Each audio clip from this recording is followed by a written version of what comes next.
Okay, well, my name is Sneha Shah, and I have the pleasure of introducing our next session. In our last session, we looked at possible new models of collaboration. We outlined costs associated with traditional R&D methods, and we demonstrated the benefits of an open innovation model.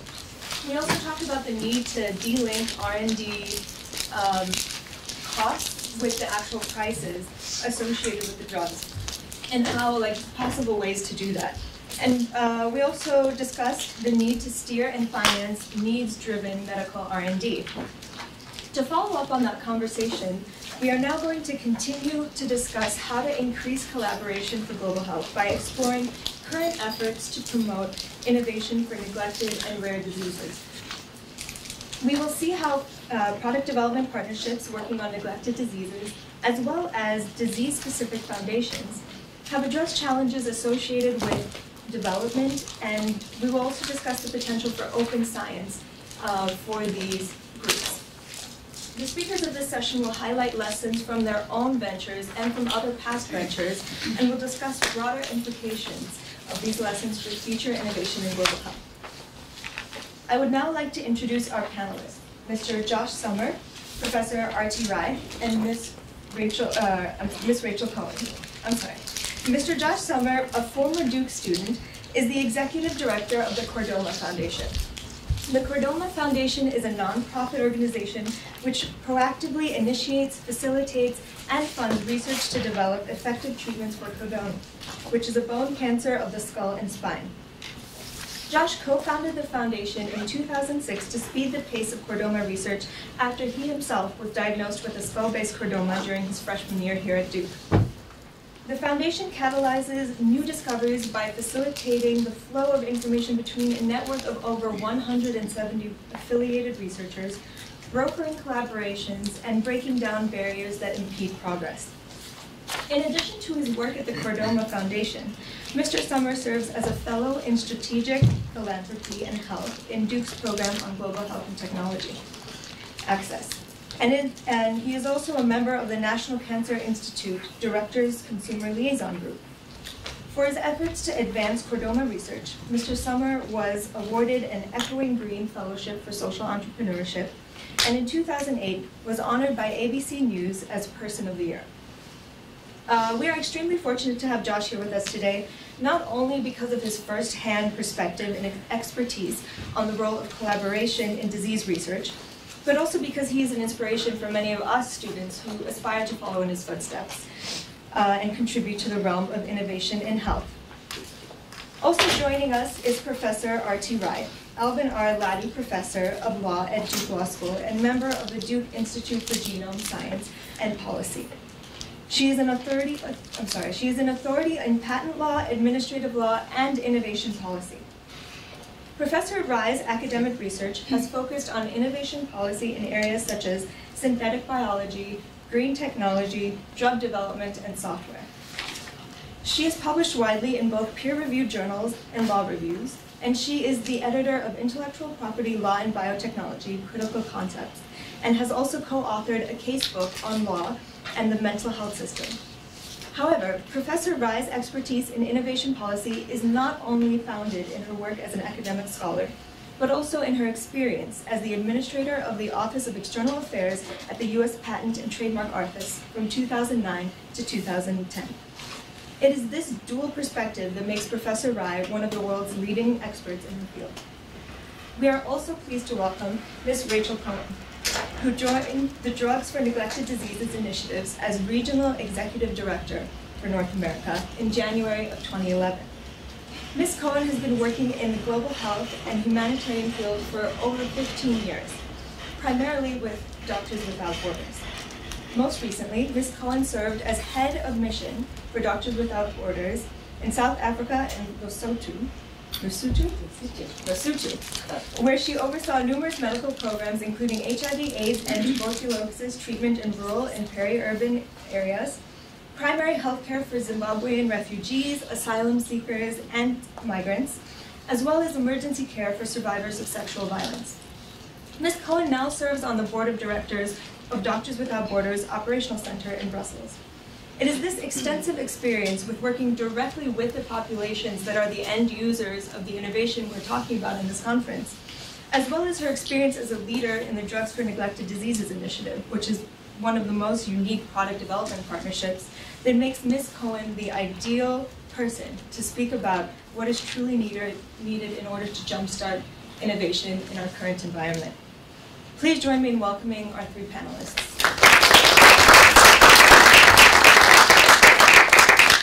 To start our discussion, Mr. Josh Sommer will be discussing the Chordoma Foundation's experience with encouraging innovation and developing a network of researchers. He will also talk about the Foundation's use of the InnoCentive prize model, and he will guide us through potential models we can apply to encourage future global health innovation efforts. We are delighted to have him here today. Thank you very much, Sneha. Really good to be back here at Duke. I'm actually very glad I had the opportunity to speak after Dr. Munoz, who mentioned a bit about InnoCentive, but I also really liked what you said. I think it was, if you want to change the world, leave it to the kids. And I can certainly appreciate that and relate to that. So I'm going to talk a little bit about an organization that had 0 scientists on staff, and which has spent about $2 million over the last 5 years trying to bring about a cure for a rare disease, which I would venture to say that most people here probably never heard of, called chordoma. As Sneha mentioned, I was a student here at Duke University. I came here in 2005 studying environmental engineering, and during my freshman year was diagnosed with this condition called chordoma. It's a bone tumor that occurs anywhere from the head all the way down to the tailbone. Mine happened to be right in the very center of my head.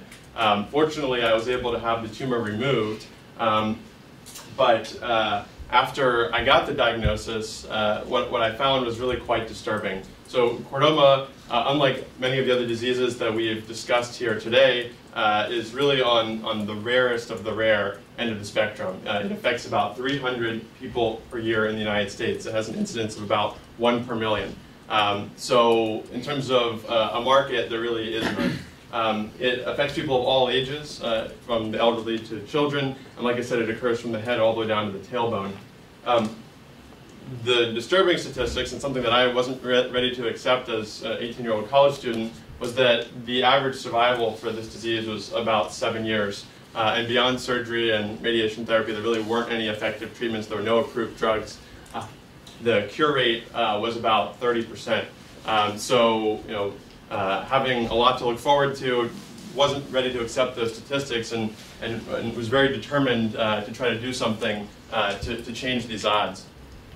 Fortunately, I have to say that Duke turned out to be an unbelievably fertile environment in which to do that for a number of reasons that I'll get into. It turned out that the only federally funded chordoma researcher in the entire country, of all places, happened to be right here at Duke. His name was Dr. Mike Kelly. He was an oncologist over at the Durham VA Medical Center. He had been studying chordoma for the past 10 years, trying to identify the cause of familial chordoma. And so after I got diagnosed, I went to Dr. Kelly and I said, look, I don't know anything about biology or medicine, but I'd really like to help in some way. Let me know what your goals are, let me know what you're trying to achieve, and what are the challenges, and what can I do to help. To make a very long story short, I ended up joining his lab for about 2 years, and switching majors, and really diving into the science, and starting to make some good progress. But what became very evident quickly was that one lab was not going to solve the problem. The barriers that we faced as one small lab trying to study this rare disease were enormous. We didn't have access to the resources that we needed to study, so things like tumor tissue, cell lines, or animal models. We didn't have enough funding, and perhaps most importantly, we didn't have anyone to collaborate with. So we didn't know who else was studying the disease. We couldn't rely on them for, as thought partners. We couldn't share resources with them.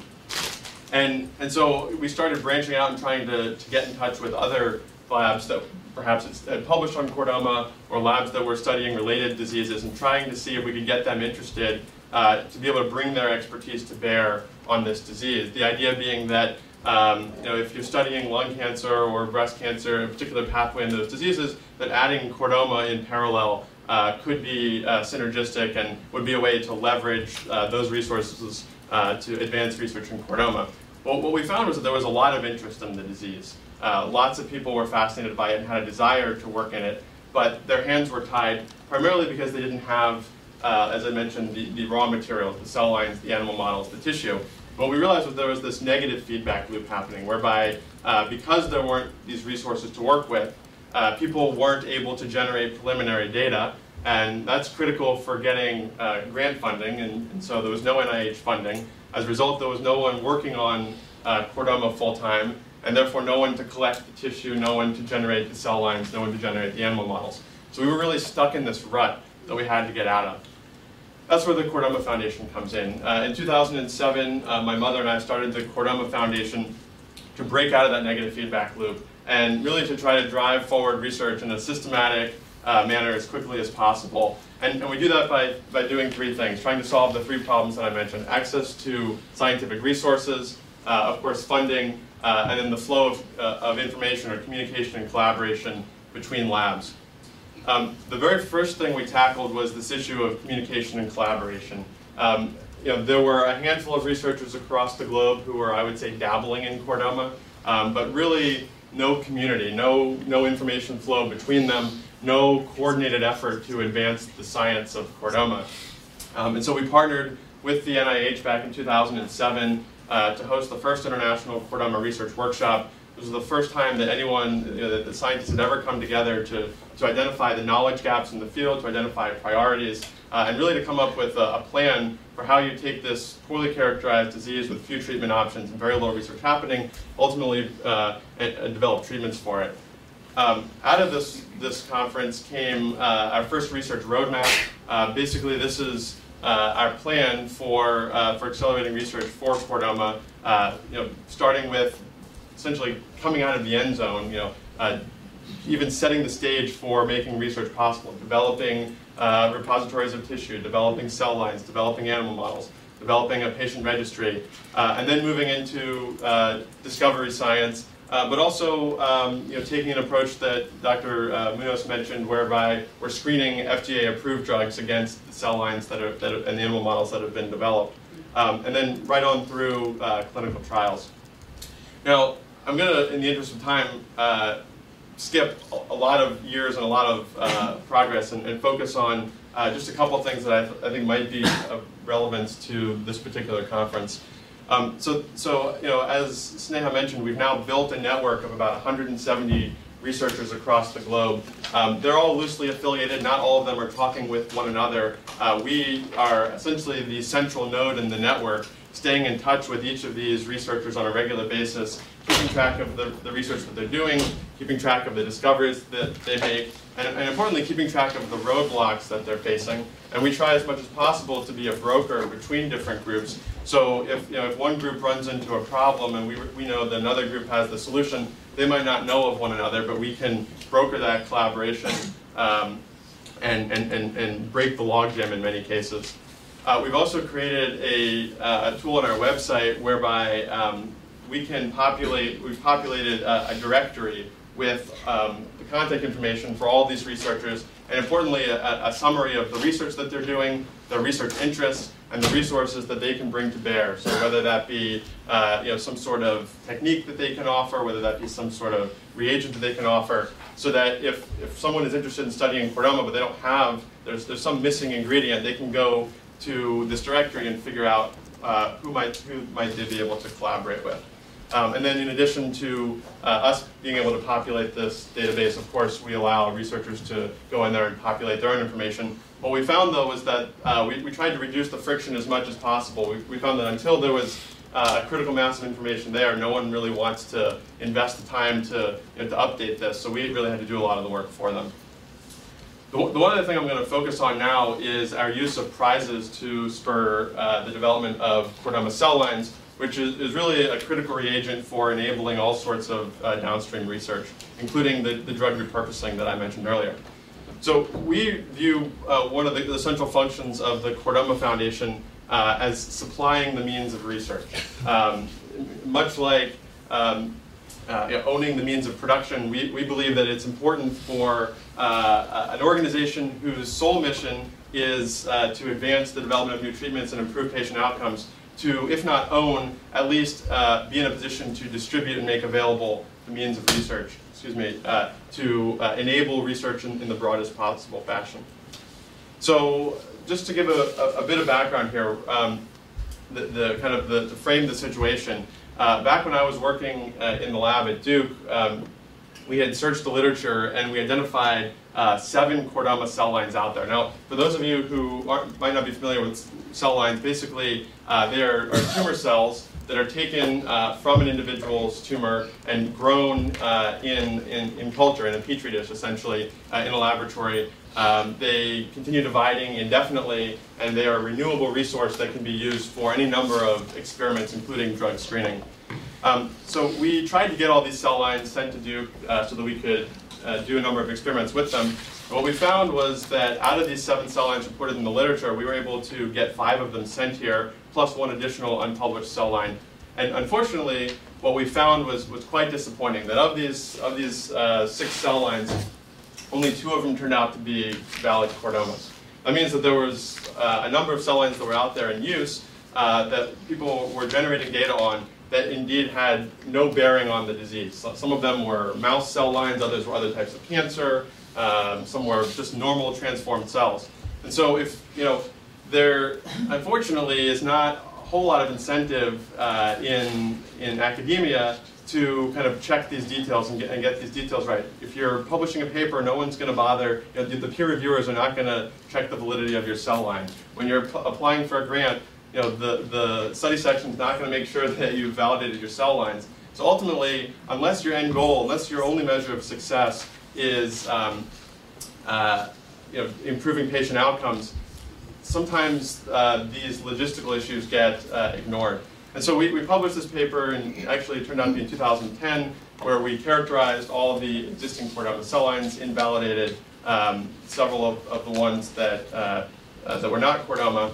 And we thought, okay, well, maybe this is a problem that just affects chordoma. Chordoma is a very rare cancer. There's not a lot of attention paid to it, perhaps not as much scrutiny. And so maybe this is kind of to be expected for a rare cancer like chordoma. Well, it turns out that the same thing, the literature is just riddled with example after example of invalid cell line after invalid cell line after invalid cell line. It's estimated, in fact, that about 1/3 of all cancer cell lines are invalid. And just recently, some of you may have seen, I think this just came out last week, there was a study or a report in Reuters by Sharon Begley, quoting a scientist from, I believe it was Amgen. They had tried to replicate something like 55 published studies across a lot of different diseases and found that they could only replicate, something like 45 out of the 55. These are rough numbers. And there's probably a lot of reasons for this, but I think one key reason is because the reagents that are in use across all of biomedical research are, I would say, are not validated to the extent that they ought to be. And there's, I think, a lack of transparency, a lack of sharing of these reagents, and so people oftentimes replicate things in their own lab as opposed to being able to actually get access to the reagents that the original author might have used. So I believe, and the Chordoma Foundation believes, that patient groups, we really have an incentive to validate science, and that's a key function that our group, groups like ours can play. So to solve this problem, we've created a cell line repository. We've negotiated material transfer agreements with the creators of these 2 valid cell lines, and we've now been able to distribute them to 46 different labs. So these are labs, some of which came to us, but most of them are labs that we identified as having some key expertise or some key technology that we wanted brought to bear on chordoma, and we've proactively gone out and given our chordoma cell lines to these labs. And by doing so, we've enabled research in these 46 labs that would not have otherwise been possible. And we've done all this for, the cell line repositories probably cost us $20,000, and the distributions probably cost us $20,000 for all of this. So very, very high return on investment there. Our goal is to develop a panel of 10 cell lines that represents the diverse clinical manifestations of the disease. And we're also right now in the process of transitioning the cell line repository from Duke to ATCC, which is the world's largest and I would say most respected cell line repository. And in doing so, we'll make these cell lines available to the entire scientific community in perpetuity. So quickly talking about how we are going about developing new cell lines, and I will make this quick given time constraints. The two cell lines that were validated actually came from a small lab in southwest Germany that really had not a lot of interest in chordoma. They just happened to be really good at creating cell lines, and they happened to come across a couple chordomas and put them in culture, and they got lucky. Their success rate was only 2 in 6, so they put 6 chordomas into culture, they got 2 cell lines. So the natural inclination might have been to fund that lab. You know, we had about $100,000 that, maybe a little bit more that we could put into this. So we could have just funded that lab. We actually went to them and offered them funding, and they said, no, no, no, you know, this is not our primary interest. You know, we don't really see that many cases. You know, if we, you know, we'll continue trying, and you know, we'll be glad to share the cell lines that we develop. So our challenge was to figure out, you know, how we could get more labs to work on this, and which labs would be the right labs to work on it. You know, truthfully, lots of people had tried, and if we could only make 1 or 2 bets, we had no clue who to bet on. And so what we realized was that given the low success rate, given the small amount of money we had to work with, what we needed to do was to maximize the number of attempts, to maximize the number of different approaches, and in hopes of maximizing the chances that someone would get lucky. So we had heard about InnoCentive, particularly their work with an organization called Prize for Life, which has a $1 million prize out for an ALS biomarker. And this really got us thinking. We said, well, since we don't know who to fund, maybe we should just put out a prize and let you know, let as many different people that were interested or that had some ability to create chordoma cell lines try their hand at it. And some reasons why this might work. You know, the barrier to entry is very, very low. Lots and lots of labs are doing cell culture routinely. It's a very common project for graduate students or medical residents to try to develop cell lines of one tumor type or another. The cost is relatively low. And in addition to that, we also postulated that there might be some people who had created cell lines that were sitting in freezers, and that just by putting out this signal, we might spur them or might provide enough incentive for them to come forward. So essentially this was an experiment. We didn't know how it would work, and the hypothesis was basically that for a very small amount of money, we could encourage or compel lots of different people to come forward and have a go at trying to create chordoma cell lines, if not, give us ones that they've already created. So we partnered with InnoCentive through a program that they have called the Public Good Campaign. This was actually back in the summer of 2010. We were hoping to develop 10 cell lines, and we had $100,000 to spend, so we offered a prize of $10,000 for each cell line. I think ideally we would have made this more, but you know, we said that's what we've got, and we're going to give it a try. Basically, we came up, as part of working with InnoCentive, they're really good about helping you come up with a very clear set of criteria for awarding the prize. That's something that I think over their experience has become really critically important. And we came up with essentially a procedure for how the validation would work. So essentially, when someone thinks that they've developed a cell line, they submit an application, they describe the cell line. If we think that there is a good chance that it is indeed valid, we'll just execute a simple letter agreement to enable the transfer of that cell line to us to be validated. If it is indeed validated according to those criteria on the previous slide, then we'll have the creator of the cell line execute a deposit agreement with ATCC. This slide has actually been updated to reflect the new arrangement with ATCC. Previously, that was a material transfer agreement with the Chordoma Foundation. And then ultimately, once this agreement to enable the distribution of the cell lines is executed, then we award the prize. So what have the results been? Actually, quite incredibly surprising. It's blown us away just how much interest there's been. This is a map that InnoCentive provided with all of the people who have registered to compete for the prize. This does not mean the number of people who have actually submitted. This is people who have accepted the terms of the prize and have created what they call a project room. So presumably not all of these people are working on it, but even if 10% are, that's 25 people that most of whom we would never have come in contact with, and at no cost to us, are working on solving our problem that is so critical for enabling all sorts of downstream research. I'm excited to say, actually, that we last year awarded the very first prize, and just last week completed the paperwork to award a second prize, and that announcement is going to be made very soon. We found that 2 cell lines were actually invalid that were submitted to us, and there are 4 awaiting receipt.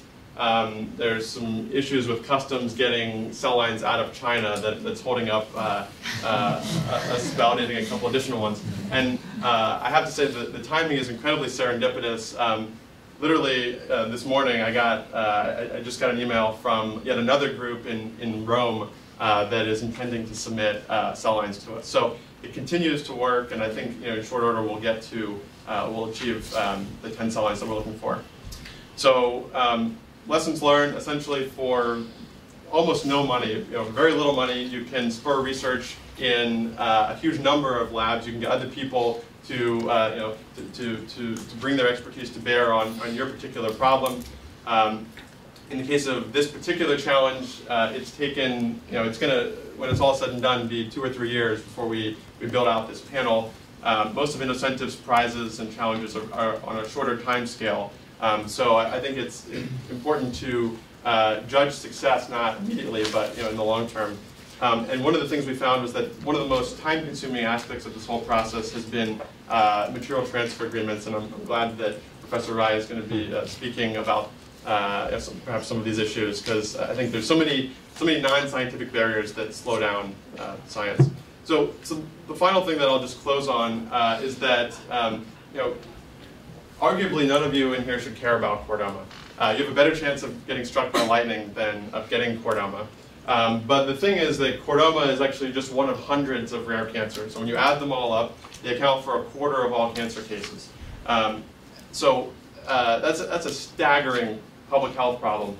All of them are facing the same challenges, many of the same challenges. And we believe that there is a great opportunity for economies of scale, solving problems not one-off, not for one cancer at a time, but for pooling resources, for creating shared infrastructure, and trying to solve problems across the entire space of rare cancers. Granted, this is primarily a problem of the first world, but increasingly, cancer is a worldwide disease, and I believe it's projected that pretty soon it's going to become the #1 killer worldwide if it hasn't already become. So, 1/4 of the #1 killer worldwide is a pretty substantial problem that I think warrants a lot of attention. So I'll leave it there and take questions later.